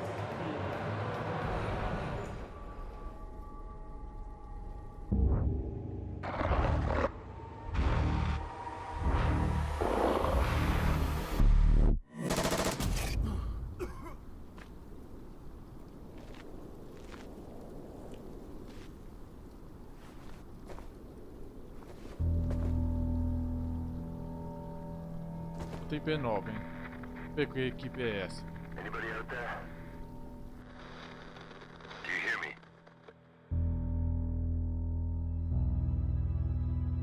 Let me be the first to welcome you to the end. Uncivilization. We're in a shitstorm, brother. And the forecast ain't about to change anytime soon. Society has fallen. Não sei se vai ser exclusivo da Microsoft ou multiplataforma. Now it's every man for himself. Stay alive.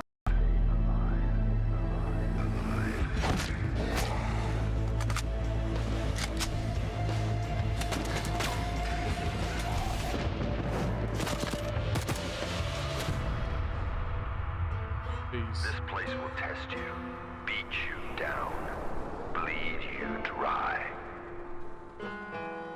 If you let it. How good was that trailer? And August 29th, that is right around the corner. So I'd like to welcome Eugene Harton, lead producer at Bohemia Interactive. Welcome, Eugene. Thank you for having me. How you doing? Doing all right. It's a perfect day. We're having an amazing time with the players out there at our booth. So it's quite good. Speaking to your mic from Eugene. Now you yeah, sorry for that. Don't worry. Amazing trailer, mate. For people who don't know DayZ or maybe haven't played it before, give us an introduction to the game. Okay, so the game itself is a hardcore simulation, first and foremost. We want to meet your expectations about living in this amazing post-Soviet world that's all about apocalypse and infected, and basically waking up somewhere where you need to stay alive. And that's the thing that the game is about. Now, I love the environment and the world you've created in DayZ, and you've really taken inspiration from real-world environments, real-world places. Like, talk us through that process. Yeah, sure. So the game is actually set in the world of Chernobyl, and Chernobyl was created quite a long time ago by Bohemia, and these large worlds are something that are very in almost DNA of Bohemia Interactive and being part of our games for quite some time. And Chernobyl is actually a snapshot of Czech Republic from around the place that Bohemia is actually based. Okay, cool. All right, so this is like you're battling and surviving in neighborhoods and areas and towns that you actually know. It's basically, you can go out of our office and you're in there. It's so close. But not as many zombies, right? No zombies there. Okay, good. That's a relief. Now, one of the things I love about DayZ is of course the hardcore survival and the action, but it's the relationships between players in the game that really intrigues me. The kind of moral dilemmas that are thrown up. Is that one of the most important things for you guys at Bohemia? So a lot of people think like we're definitely not a battle royale game, although some people might think so when they look at the game the first time. But in general, like the action is only part of the interaction that you're having in the game. And when you're meeting other players and using voice over IP to talk to them and actually create alliances, there is nothing strict about it. Like you can do whatever you want. So the moral dilemmas that you have in the game itself when you're playing it, and survival, like what do players have to do? Yeah. So basically the character itself is simulated in many different ways, from blood types. For example, your character is kept alive not only by health, by blood itself as well. So you bleed out, you need to replenish the blood. It regenerates very slowly, but you can get a transfusion from another player. But you need to find one which has the same blood type as you. Right. So we get deep into the simulation itself and want to keep it making sure that everything that you would experience in real life in a similar situation, you get to experience in DayZ.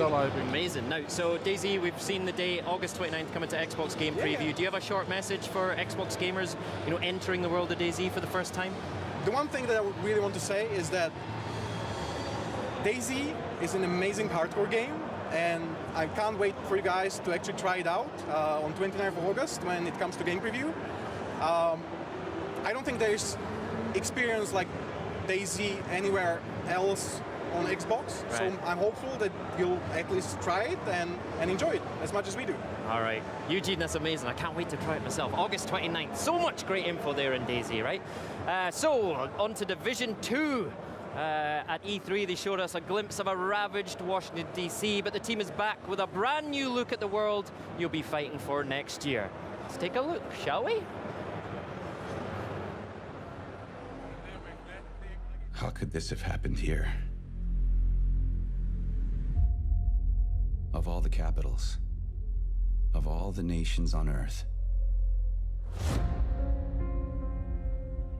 none more vigilant, safeguarded, prepared. Was it vanity?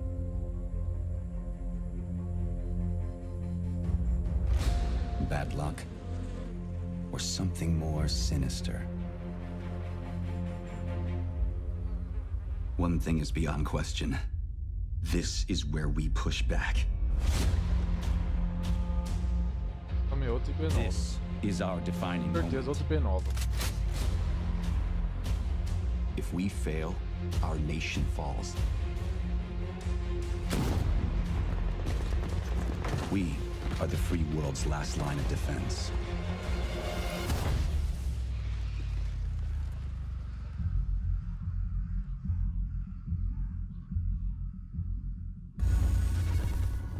Cadê Division 2? De março de 2019.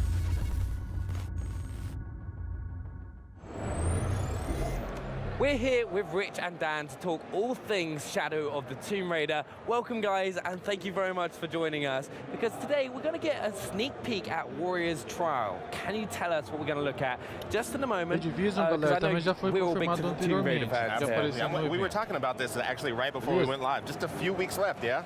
You guys got to be excited. We are very excited. We cannot wait for fans around the world to get their hands on Shadow of the Tomb Raider. It's been a labor of love for us, and we know that they want to be there for Lara Croft's defining moment, so we can't wait for them to play. Absolutely. So you have to take us through the trial. We don't have to B-roll with this, but take us through what those trials are.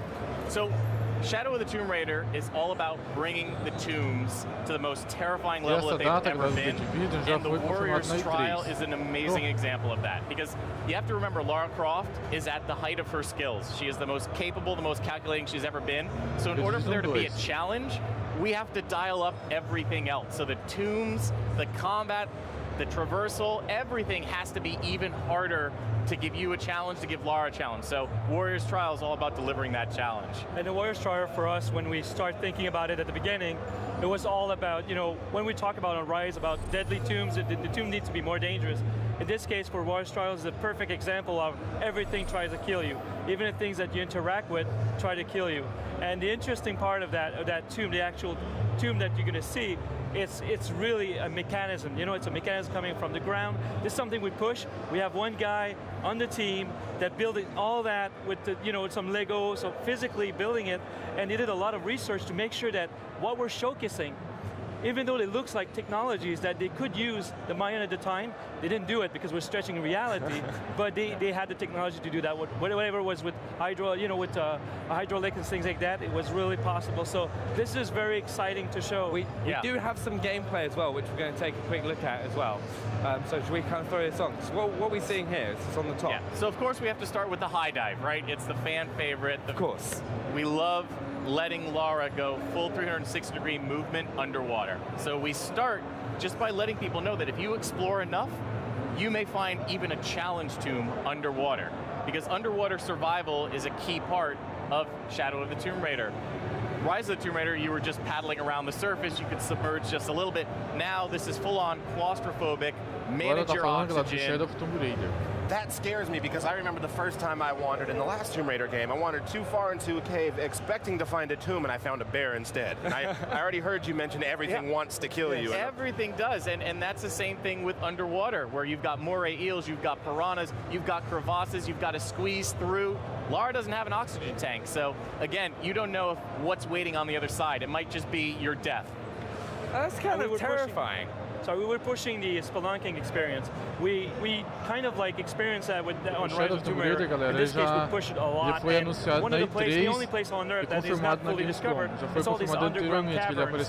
And in this game, we wanted to push that even further. So going underwater, not knowing if you're going to have enough air, or not knowing what's going to happen next, but finding a tomb, it's very rewarding. So that was super important for us. And you talk about fan favorites. One of my favorite parts, me being the fan of the series that I am, I loved getting towards what I thought was the end of the tomb, and the floor would suddenly give out from me, and we had that sequence, that animation, where I'm uncontrollably sliding to what I hoped wasn't certain doom.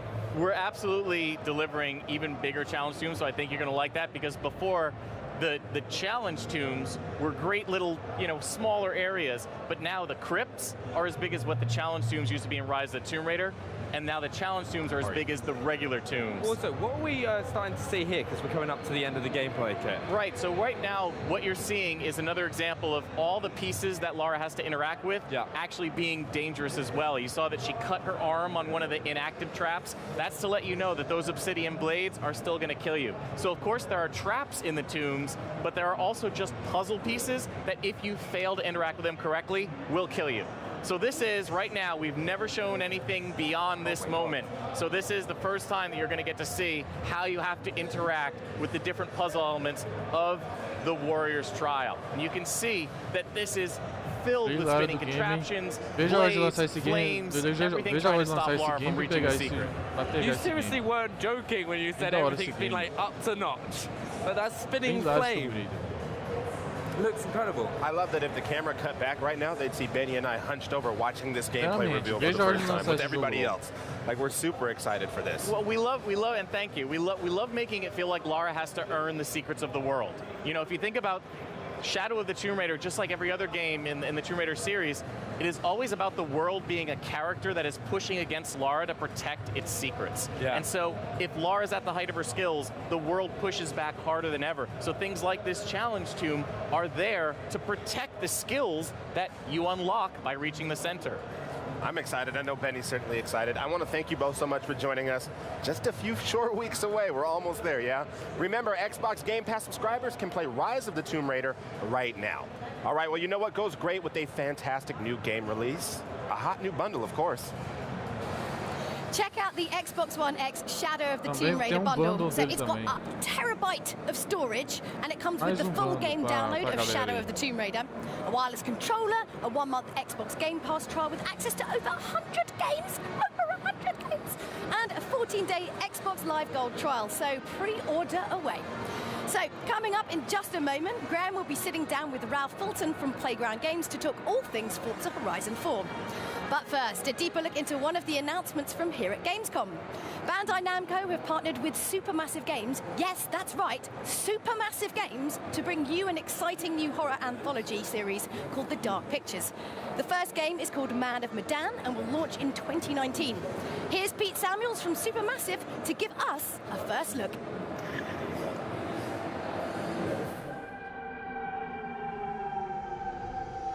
Outro jogo novo. Vamos ver que jogo é esse.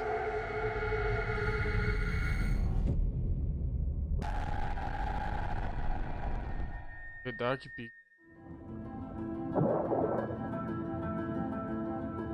Essa é uma IP nova, galera. I'm Pete Samuels. I'm the Managing Director of Supermassive Games and the Executive Producer for the Dark Pictures anthology. You should have never gone down to that plane in the first place. It's bad luck. You think you can scavenge down there and it makes no difference, but every single thing you bring back has an essence. It's like a ghost you invite to the surface. People drown in these waters and you have to respect their resting place. Damn straight. Brad, you got a fun ghost story, right? Dark Pictures Anthology is a series of standalone horror games building on Supermassive's reputation for horror, where the choices that you make and the actions that you take define the stories that you get. First game, Man of Medan, will release in 2019. Our plan from there is to release 2 games a year. Each story is unique and has different characters, different environments, and is based on different subgenres of horror. Oh, shit! Oh.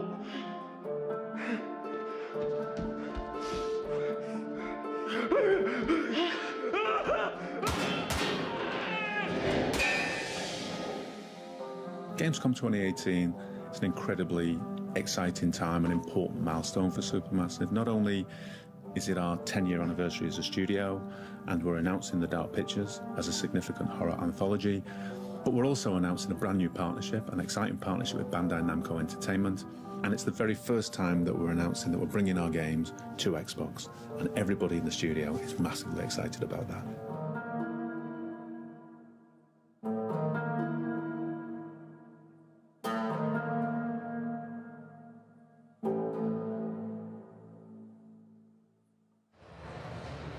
Ooh, spooky stuff there. Right, it's my favorite time of Gamescom. I am here with Ralph Fulton from Playground Games.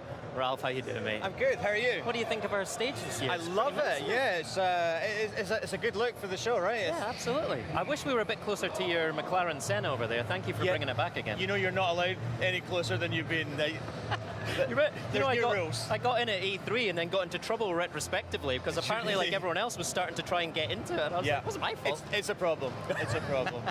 Anyway, Forza Horizon 4, it's coming up very fast now. Isn't it? Yeah, we're on the train now, aren't we? So yeah, we're here at Gamescom. We have got a bunch of things that we're showing people for the first time, a bunch of things we're talking about for the first time, as well as obviously recapping some of the big things about the game. There's so many big, exciting things about the game. As we talked about at E3, it's in Britain, which is awesome. Seasons is a huge component Forza também. O Forza já foi We're doing a confirmado little bit anteriormente, que já está na about showing Gamescom. people more of what the world Forza looks like Horizon in different seasons. But yeah, we've got big news about how the online works in the game, and specifically we're talking about some of our truly competitive PvP modes in the game. Wicked. Well, let's talk about some of that. We've got some nice gameplay up here. Nice Cosy there. It's lovely, that car, actually. I think that's actually one of the cars that you will get fairly early on in the game, and honestly it's just a blast to drive. And yeah, I think what we're looking at here right now is a pretty newly revamped PvP multiplayer mode called Team Adventure. So if you are familiar with previous Horizon games, as I know you are, absolutely. Online adventure has been the way you go and compete with others in Horizon games online. And the format has been broadly similar for the last couple of games in that it's all about the open world. It's all pretty seamless, you know, so you don't have to wait in lobbies, you're always driving, you're always in control of your car. And it takes you on a bit of a tour around the world, and you'll do races, or you'll do games, or you do a mixture of both, depending on what you've chosen. That format is great. What we've done this time is a couple of things. One, we have made it like genuinely skill-based, genuinely competitive, you know, so the person who is first will be in first, you know. skills doesn't augment that anymore. Clean racing doesn't augment that anymore. Okay. So it's a real test of skill in this kind of competition. And then the second one is reflected in the name. It's now called Team Adventure. That's what we're looking at here. So everything about this mode is now team-based. Right. So the points are based on how your teammates are performing just as much as about how you're performing as well, right? I think that's absolutely key, and it's the root of why we've made this decision and gone in this direction. The problem with online racing sometimes is that if somebody gets out in front, they're pretty certain they're going to win. You know, it's kind of a foregone conclusion, and other people can, you know, become a little bit less engaged in the game. You know, maybe they quit out of the game. Nobody wants that. It's not good for anybody in the game. With team racing, you know, maybe you're not the fastest in the field, but even just battling for second last, you know, you could get the points which, you know, are pivotal for your team that actually you end up winning as a team. So everybody can make their contribution, kind of regardless of skill. You know, everybody gets to make their contribution and help the team, and now everything is team-based within the game. You know, to play into that, I love the communication that you've now got, right? You've got these little emotes and communication lines that you can send to your teammates. Absolutely, quick chat is new for the game. It's brilliant in the shared world. You know, you're just tootling around the world. It's great to, you know, to chat to other people. You get a whole different set of quick chat messages that you can equip for a game like this, for a playground game. We're watching what is Survivor mode right now. So you have a different set of messages that you can fire off, as I'm sure you'll see some of the players in this footage doing, just to add a little bit of gamesmanship, you know, a little bit of fun to the proceedings. But it's important to say as well, like, if players for whatever reason aren't motivated by competition or PvP, or they just want to get into the beautiful world you've created but not have other players in there, they can set it up that way, right? Absolutely, yeah. And I think, you know, we really think about making Horizon as a game for everyone. You know, we have so many different player types, so many different player tastes. And yeah, you're absolutely right. There's some people that say to me, I just don't want to play in a shared world, or I want to play offline on my own. You can absolutely do that. It's as easy as clicking a button in the pause menu, and then you will play an experience very similar to Forza Horizon 3. You know, so your world will be populated with drivatars rather than real players. And it's as easy as, you know, just pressing that button. That's also great for you and I, you know, if our maybe our internet goes down at home. A lot of games, they're going to kick you out to the pause menu or to the main menu when that happens. Horizon 4 deals with it very elegantly, very seamlessly, and just basically transitions you into being in an offline state for as long as your internet is down. All right, good. So flipping back to PvP and competition, what other modes have you got in there for those players? So you will have, in fact, you just said to me off stage, you recognise that as Infected. Right. It's actually a team-based version of Infected. So what we've gone and done, racing takes care of itself. Team-based racing, you kind of understand how that's going to work. If you think about our games like Infected and King and Flag Rush, what we really wanted to do was introduce an element of team play, of cooperation, so that it's not just about, you know, the guy who tags the most infected people. Rather, it makes it about the team, so that there's that teamwork aspect, and the best team is the one that triumphs in the end. We've done that with all the modes there. So Infected becomes Survivor. It's now a round-based game. So one team starts as the Survivor, one team starts as the Infected. Right from the start, one goes at the other team. The twist is that if you are a survivor and you get infected, one of your teammates who's not infected can heal you. Nice. So there's a real back and forth sort of push-pull dynamic to the game, which is totally new. It's incredibly fun. We've done that with each of the games to make sure that, you know, teams want to work together, they communicate. And I really see that when we launch this game, I think there's going to be people, not everybody, but some people who really go all in on teams. They build their own team, their identity, their team badge, the outfits they wear when they compete. Right. And for them, there's a Grandmaster League, you know, which is like the best players in the world. I think a lot of people are going to be striving to get there. I can't wait to see how quickly somebody actually gets up to that skill level. Fantastic. Now, so you've obviously created this amazing world, beautiful, historic Britain.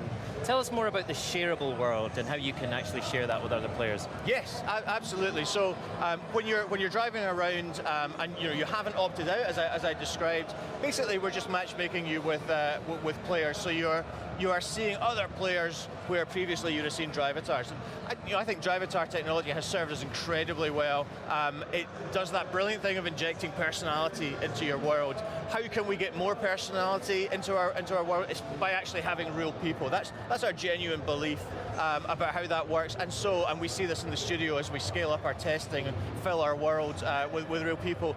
Real people do crazy things, they do fun things, they do unexpected things. And even if you only play like in the mindset of a solo player, you just go about your races, you do your PR stunts and what have you. Yeah. I think they'll add some color, some vibrancy to the world, which just wasn't there before. Fantastic. Ralph, thank you so much for your time as always. Have a great week at Gamescom. And personally, I just wanted to say thank you for putting Edinburgh in the game. My pleasure. A dream come true. Thanks, sir. All right. As you could tell, I'm super excited for Forza Horizon 4, surprise, surprise. So surely, there must be a Forza Horizon 4 console bundle, right, Larry? Well, there's bundles, all right, Graham, but right now I got myself into this thing. This is I had to break out the gloves for this. This is the McLaren Senna, which is the $1 million cover car for Forza Horizon. I had to wear the gloves for this thing.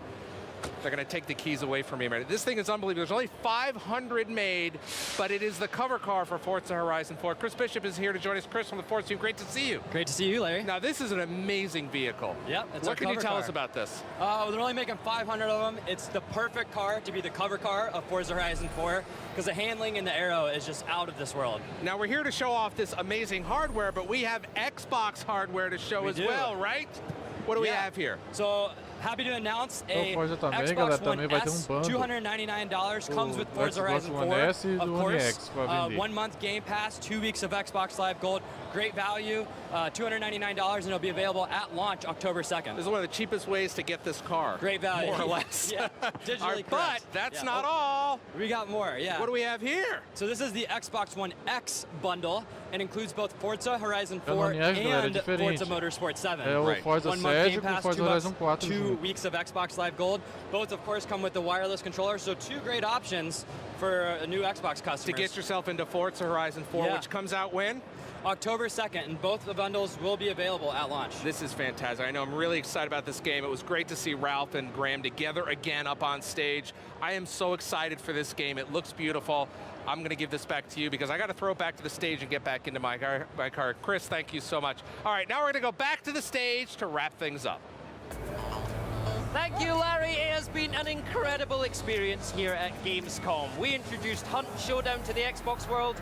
We dug into a brand new Metro Exodus experience, and Wanda Russell was here from Undead Labs to tell us about the Daybreak Pack for State of Decay 2. We had a visit from Bethesda's Pete Hines, who showed off the new camp system for Fallout 76. Plus, we unveiled the sweet, sweet Battlefield 5 Gold Rush Xbox One X bundle. Oh yes, it's a bundle of bundles. So it's great to have so much to look forward to. From great bundles to new controllers, DLC, and Master Chief Collection coming to Xbox Game Pass. And as long as we're talking about the future, Episode 7 of Inside Xbox will be live from, brace yourself, an undisclosed location. You can unbrace yourself now. Okay, to celebrate one of the biggest launches of the year, Forza Horizon 4. And I can't wait to find out where they're sending us. I'm definitely coming, right? You have to do it now. Oh, we're going. Secrets are no fun unless Julia makes you a part of one. Either way, I'm in. Now, we've had a ton of fun today, and I'm looking forward to seeing everything Gamescom has to offer. From all of us here in Cologne, Germany, thank you so much for watching, and we will see you next time on Inside Xbox. Bye!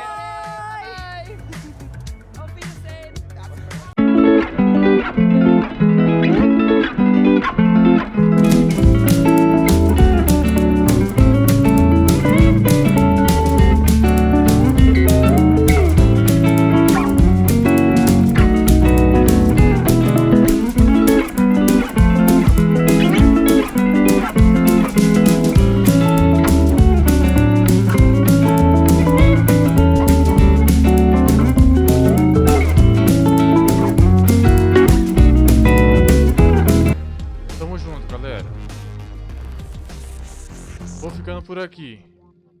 Falou!